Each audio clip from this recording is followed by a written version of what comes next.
ఇప్పుడు మీరు సింధు భక్తి ఛానల్లో ఒక మంచి కథ వినబోతున్నారు.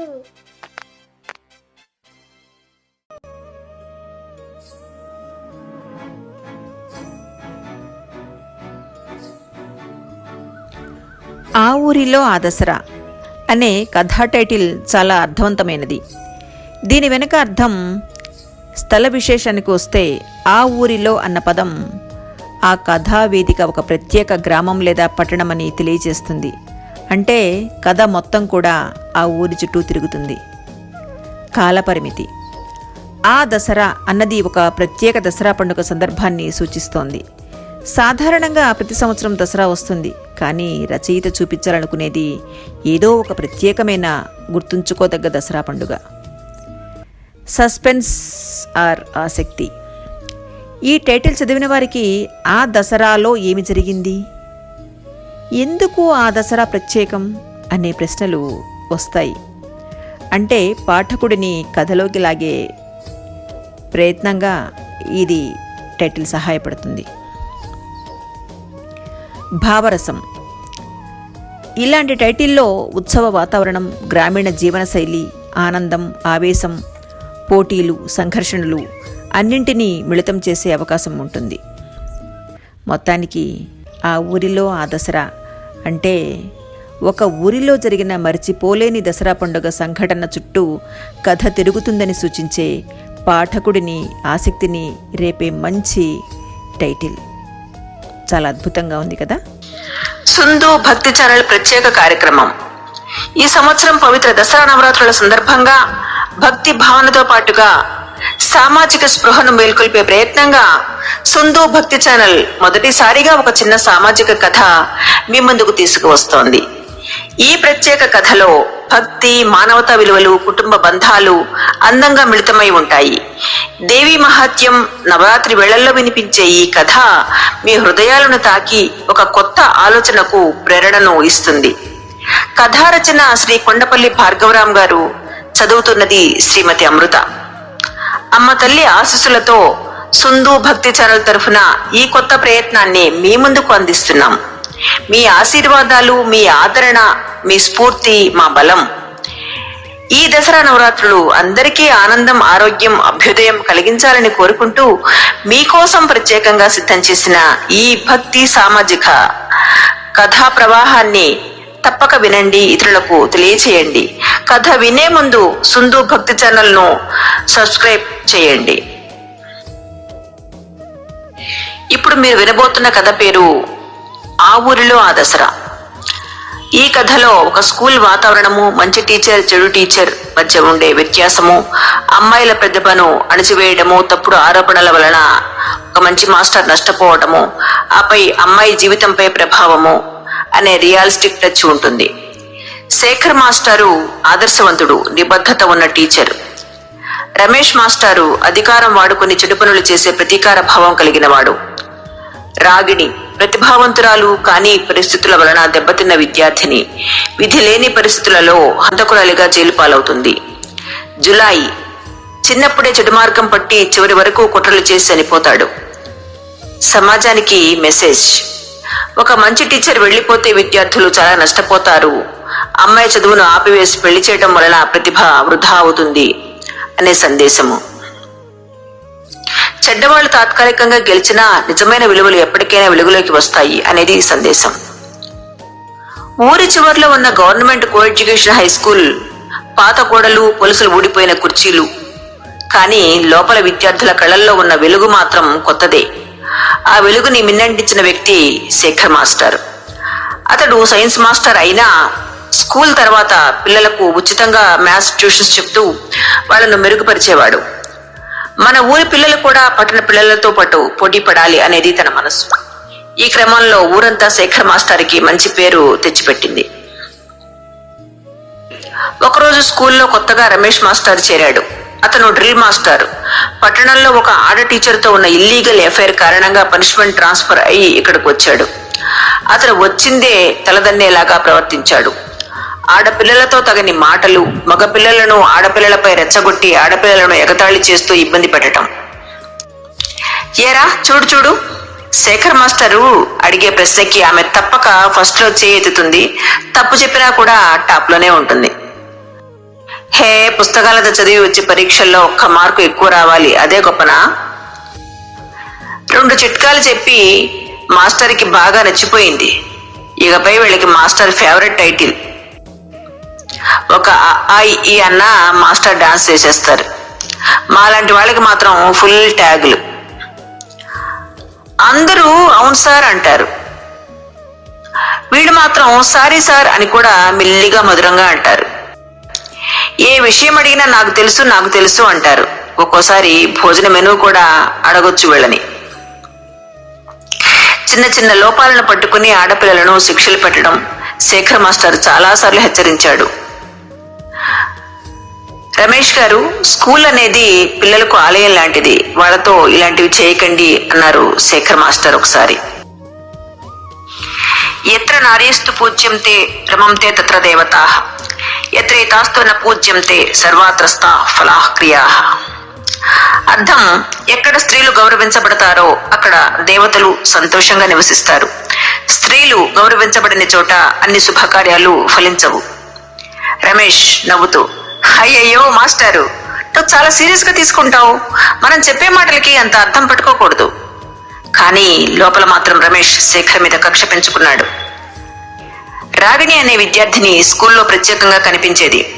క్లాసులో అగ్రస్థానం, కవితలు రాయడంలో ఆసక్తి, పాటలు పాడటంలో నైపుణ్యం. శేఖర్ మాస్టారు ఆమె ప్రతిభను చూసి ప్రోత్సహించేవాడు.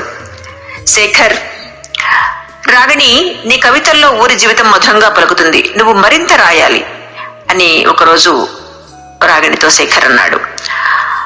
ఒకరోజు జిల్లా స్థాయి కవితా పోటీలు ప్రారంభమయ్యాయి. రాగిణి కవిత ఎంపిక అయింది. కానీ ఫలితం వచ్చినప్పుడు ఆశ్చర్యకరంగా ఆమె కవిత డిస్క్వాలిఫై అయింది. అందరికీ తెలిసింది. రమేష్ మాస్టారే కావాలని ఆమెను హేళన చేసి తప్పు కారణాలు చూపించి బయటపెట్టాడు. శేఖర్, రమేష్ గారు, ఇలా ఒక ఆడపిల్ల భవిష్యత్తుతో ఆడుకోవడం తప్పు అని హెచ్చరించాడు.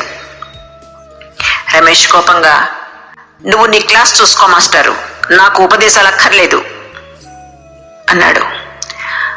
కొన్ని రోజులు గడిచాయి. లంచ్ టైంలో రాగిణి ఒక కొత్త కవిత గురించి శేఖర్ మాస్టర్ని అడిగింది. ఇద్దరు స్టాఫ్ రూమ్ లో చర్చిస్తున్నారు. ఆ సమయానికే రమేష్ ఒక జులాయి విద్యార్థిని తీసుకుని వెళ్లి తలుపులు వేసి తప్పుడు సాక్ష్యాలు సృష్టించాడు. బయటికి వచ్చి అబద్ధపు ప్రచారం మొదలుపెట్టాడు. శేఖర్ మాస్టారు విద్యార్థినితో ఒంటరిగా ఉండి తప్పు చేశారు అని. స్కూల్ మేనేజ్మెంట్ ఏం జరిగిందో పరిశీలించకుండా తప్పుడు పనులు అనే కారణంతో శేఖర్ మాస్టర్ని దూర గ్రామానికి ట్రాన్స్ఫర్ చేసింది. రాగిణి కూడా ఆ విషయాన్ని భరించలేకపోయింది. ఇంట్లో వారు ఇలాంటి అపవాదులు వస్తున్నాయి అని చెప్పి ఆమె చదువును ఆపేసి త్వరగా పెళ్లి చేశారు. రాగిణి రాసిన ఒక పాత కవితలోని పంక్తులు తర్వాత కూడా ఊరి పిల్లలు పాడుతూనే ఉన్నారు. నిజం తాత్కాలికంగా ఓడినా ఎప్పటికైనా వెలుగుతూనే ఉంటుంది. రిటైర్మెంట్ తర్వాత సంవత్సరాలు గడిచాయి. శేఖర్ మాస్టర్ రిటైర్ అయ్యి తన ఊరి దగ్గరకు వచ్చాడు. ఒకరోజు పాత విద్యార్థులను గుర్తు చేసుకుంటూ రాగిణి ఊరికి వెళ్ళాడు. అక్కడ రాగిణి పరిస్థితి చూసి అతను దిగ్భ్రాంతి చెందాడు. భర్త చనిపోయి 2 చిన్నపిల్లలతో దినస్థితిలో బతుకుతోంది. రాగిణి కళ్ళల్లో నీళ్లు. మాస్టారు, ఒకప్పుడు కవితలు రాసి కలలు కనేదాన్ని, ఇప్పుడు పొట్ట పోషణ కోసం కష్టపడుతూనే ఉన్నాను. శేఖర్ మాస్టారు, రాగిణి, నీ ప్రతిభ ఇంకా సజీవంగానే ఉంది, దాన్ని వాడుకలోకి తేవాలి, మనం మళ్ళీ వెలుగు నింపుదాం. ఆర్కెస్ట్రాను ఏర్పాటు చేశారు శేఖర్ మాస్టర్. ఒక చిన్న గ్రూప్ని తయారు చేసి ఊరి యువతని పాత విద్యార్థులను కలిపి సంగీత బృందంగా ఏర్పాటు చేశాడు. ఆ గ్రూపులో రాగిణిని ప్రధాన గాయనిగా చేశాడు. పల్లెల్లో జరిగే జాతరలలో, పండుగల్లో వాళ్ల బృందం పాటలు పాడుతూ ఆదాయం సంపాదించేది. రాగిణి మళ్లీ పాడుతూ జీవితం మీద విశ్వాసం పొందింది. వేదికపై పెద్ద బ్యానర్, మహిళా సమాజం, శేఖర్ మాస్టర్ అండ్ రాగిణి ఆధ్వర్యంలో. రాగిణి ప్రసంగం ఇలా ఇస్తోంది: ఇక మీదట మనం కేవలం బాధల్లో కాకుండా ప్రతిభలో ముందుకు వెళ్ళాలి. ఈ సంస్థ మన సత్తా చూపించేదిగా ఈ వేదిక అవ్వాలి. జులై మళ్ళీ తిరిగి వచ్చాడు. కానీ జీవితం అంత సులభంగా వదలలేదు అతన్ని. ఒకప్పుడు శేఖర్ మాస్టర్ పై తప్పుడు ఆరోపణకు ఉపయోగపడిన జులై విద్యార్థి ఇప్పుడు పెద్ద గ్యాంగ్స్టర్ గా మారాడు. జులై బయట నిలబడి ఈ కార్యక్రమాన్ని అసహనంగా గమనిస్తున్నాడు. మాస్టారు, మీరు నన్ను ఒకప్పుడు తిట్టారు, ఇప్పుడు రాగిడితో కలిసి పేరు తెచ్చుకుంటున్నారు, దీన్ని నేను చూడలేను. అతను మళ్ళీ వాళ్ళ దగ్గరకు వచ్చి బెదిరించడం మొదలు పెట్టాడు. జులై: మాస్టారు, ఒకప్పుడు నిన్ను నేనే బొక్కేసా, ఇప్పుడు కూడా ఈ ఊర్లో నిలబడనీయను. ఆర్కెస్ట్రా మూసేయి, లేదంటే నీ ప్రాణమే పోతుంది. నవరాత్రులు ఉత్సవాలలో పాటలు, నృత్యాలు, స్త్రీ శక్తి, నాటకాలు అట్టహాసంగా జరుగుతూ ఉంటాయి. జులై తన గుంపుతో బయట, దసరా ముందే దీన్ని ఆపాలి, రేపు రాత్రే మాస్టర్ కదా అంతాం. శేఖర్ పట్టించుకోలేదు. కానీ ఒకరోజు రాత్రి ఆర్కెస్ట్రా ప్రాక్టీస్ ముగిశాక అతడిని రోడ్డు మీద యాక్సిడెంట్లా చూపించి హత్య చేయాలని జులై ప్రణాళిక వేశాడు. ఆ విషయం రాగిణికి అనుకోకుండా తెలిసింది. ఆమె మనస్సులో తట్టుకోలేకపోయింది. మాస్టారు మళ్ళీ నన్ను నిలబెట్టాడు, నా గౌరవం, నా పిల్లల భవిష్యత్తు అన్నీ అతని వల్లే. అతన్ని ఇబ్బంది పెట్టిస్తే నేను మౌనంగా ఉండలేను. రాగిణి ఆందోళనగా శేఖర్ మాస్టర్తో, మాస్టారు, వర్షం గట్టిగా పడుతోంది, ఈ చీకట్లో ఎక్కడికి బయలుదేరుతున్నారు? శేఖర్ మాస్టారు రాగిణితో, అమ్మవారి పందిట్లో వర్షం జారి పడుతోంది, అమ్మవారి మీద జల్లు తగలకూడదు, కవర్ వేసి ఇప్పుడు తిరిగి వస్తాను. ఆ రాత్రి జులై తాగి యాక్సిడెంట్ చేయడానికి మోటార్ బైక్ పై వచ్చినప్పుడు రాగిణి ధైర్యం చేసి ఎదుర్కొంది. రాగిణి, నువ్వు ఒకసారి నా గురువుని నాశనం చేశావు, రెండోసారి నీ దుర్మార్గానికి నేను తలొక్కను. రాగిణి ఆగ్రహంతో తడుముకుంటూ, దేవి, నన్ను కాపాడి ఆ రాక్షసుడిని శిక్షించే శక్తి నీవు. బయట రాగిణి జులైని ఎదుర్కొంటోంది. దసరా రోజున రాక్షసుని వధ చేసే దుర్గాదేవి శక్తి తనలోకి ప్రవేశించినట్టుగా రాగిణి గంభీరంగా, నీకు శిక్షించేది నేను కాదు, నా లోపల ఉన్న దుర్గాశక్తి. తల్వార్, ఐరన్ రాళ్లతో పోరాటం మొదలైంది. చివరికి జులై కుప్పకూలుతాడు. తర్వాతి క్షణం రాగిణి చేతులు వణికాయి. ఆమె వెంటనే పోలీస్ స్టేషన్కి వెళ్లి అన్ని నిజాలు చెప్పి లొంగిపోయింది. రాగిణి పోలీసుల ముందు, నేను నేరం చేశాను, కానీ అది రక్షణ కోసం, నా గురువు కోసం, నా పిల్లల భవిష్యత్తు కోసం. మీరు ఏ శిక్ష వేస్తారో స్వీకరిస్తాను. నేను చేసినది పాపం కాదు, ఇది సమాజానికి ఇచ్చిన న్యాయం. ఆమెను పోలీసులు అరెస్ట్ చేస్తారు. కానీ ఊరి ప్రజలు, విద్యార్థులు, శేఖర్ మాస్టారు అందరూ కూడా రాగిణిని నేరస్తురాలిగా కాకుండా ఒక త్యాగమూర్తిగా గుర్తిస్తారు. ఆర్కెస్ట్రా బృందం కొనసాగింది. శేఖర్ మాస్టారు రాగిణి పిల్లలను తన సొంత మనవల్లాగా చదివించాడు. ఆమె గళం ఊరంతా వినిపించేది. నిజం కోసం పోరాడితే ఒకరి జీవితం త్యాగం అయినా వెలుగు ఎప్పటికీ ఆరిపోదు. ఇప్పటి వరకు మీరు వినింది శ్రీ కొండపల్లి భార్గవరాం గారు రచించిన సున్నితమైన సామాజిక కథ. శ్రీ భార్గవరాం గారి సాహిత్య శైలి యొక్క సుస్పష్టత, సామాజిక చైతన్యం, భక్తి భావనల సమన్వయంతో విభిన్నతను సాధించింది. కథలోని సంఘటనల విన్యాసం, పాత్రల ఆవిష్కరణ, వాక్య నిర్మాణం కలిపి పాఠకుడు కానీ శ్రోత కానీ వారి హృదయాన్ని కట్టిపడేస్తాయి.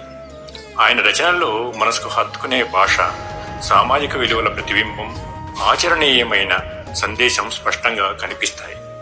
ఈ కథలోని ప్రతి వాక్యం మనలో ఆలోచన రేకెత్తిస్తూ మనసును ఆకర్షించేలా నడిపిస్తుంది.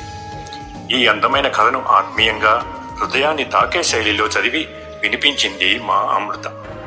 ఆమె పఠనం వల్ల కథలోని భావం మరింత జీవం పొందింది. మీరు ఈ కథను విని ఏమనిపించిందో మీ అభిప్రాయాలు, సూచనలు తప్పక కామెంట్స్ రూపంలో పంచుకోండి. మీ ప్రతిస్పందన మా ప్రయాణానికి ప్రేరణ, మాకు తోడ్పాటు. మరిన్ని ఇలాంటి ఆలోచనాత్మక కథలు, భక్తి కార్యక్రమాలు, వినోదాత్మక విషయాల కోసం మా SBC ఛానల్ను సబ్స్క్రైబ్ చేసుకోవడం మర్చిపోవద్దు. మీ అందరి ఆదరణ మాకు ఎంతో ముఖ్యమైంది.